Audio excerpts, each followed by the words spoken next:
This past week, I went downhill skiing, and when I left here, it was snowing, and so the visibility was a little bit poor. But as I got closer and closer to the hill, the sun came out, the snow had stopped, and the visibility for most of the day was pretty good. But then near the end of the day, it started to cloud over and it started to snow again.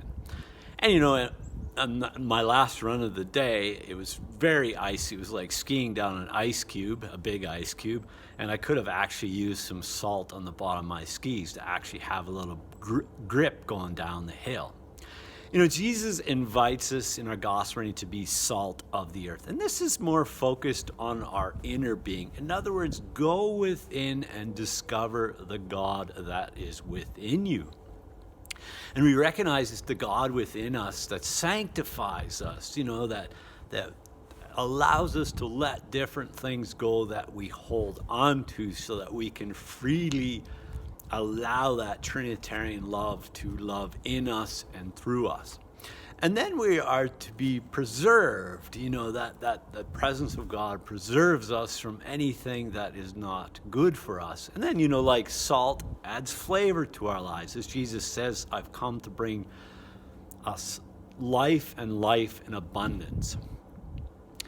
And then we also recognize that salt is purity. God is always pure. The motives of Jesus were always pure. And I love the way that he always matched his words with actions.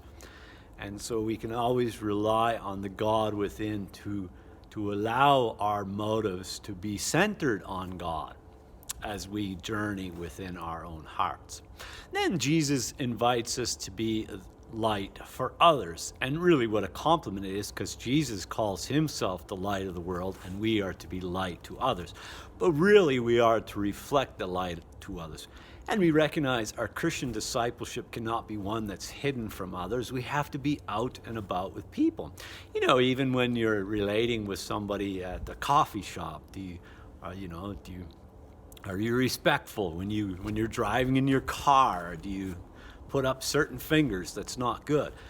Do we let people in those moments when they have to change lanes? There's different ways that we can reflect that light of Christ to others and to allow that light to be reflected to others.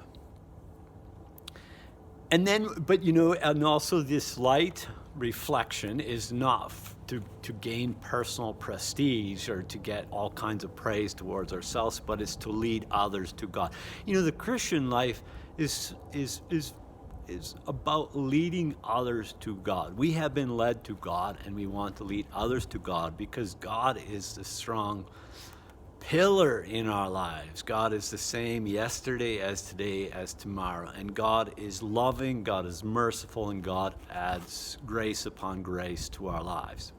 In the first reading, really our interior worship of God has to reflect our exterior actions. And that's, and when our interior is all out of sorts, then we have to recenter ourselves to that God within so that we can be loving towards the people in our lives. And really, the reading uses fasting as an example. If I fast, let's say I skip out on food, I just drink water today. That puts me in touch with my own human weakness, but hopefully it also puts me in touch with the weakness of others, and it makes me want to reach out to others. And poverty comes in many different forms. Some people are lonely. Some people don't know if God is truly with them. Some people lack the basic necessities of life. So poverty comes in many different ways. But it's really whenever we meet anyone in our lives, it's to allow that power of love to flow through us. And this is really what Paul proclaimed to the Corinthian community. He's not proclaiming human wisdom. This is the power of God. The power of love expressed by Jesus on the cross, and God eternalizes this through resurrection. And so as we gather around the table, Lord, whether our hearts are in a dark place, whether, the light is barely shining through us, once again we come to awaken ourselves that God is truly with us and in us as we share in this gift of new life, and as we center ourselves on Christ, may it encourage us to extend hospitality and love towards others, especially those in need.